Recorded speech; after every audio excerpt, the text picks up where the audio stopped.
አንድ ምእመን በዓመት 3 ጊዜ መቁረብ ግዴታው ሲሆን በካህናት ፍቃድ እስከ 7 ጊዜ መቁረብ ይፈቀድለታል። ከአሁን በፊት ተቀብሎ የማያውቅ ከሆነ ለ3 ቀን ማክፈል አለበት። ከተቀበለ በኋላ ምግብ አይመገብም፣ አክፍሎት ነው።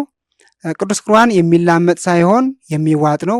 ይህንን እመብርሃን በመልእክቷ እነግራናለች።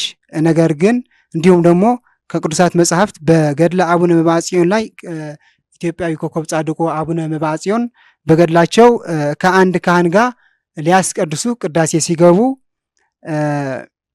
እመብርሃን በስርዓተ ቁርባን ሲቀበሉ ምእመናን ማለት ነው በሚያስፈራ ግርማ ትገለጥላቸዋለች እና ታለቅሳለች።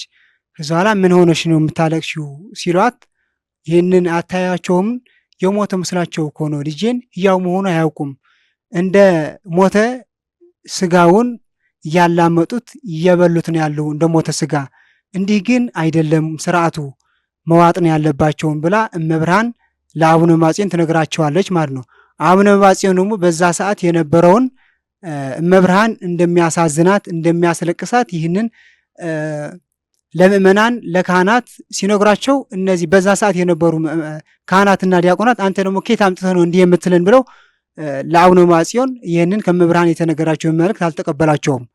ነገር ግን በቅዱስ ገድላቸውን ተጽፎ እንዲሁም ደግሞ በዘመናችን ደግሞ መብርሃን በባሪያው በንግሠ ነገሥታት አድረው ይህንን አስተምረውናል።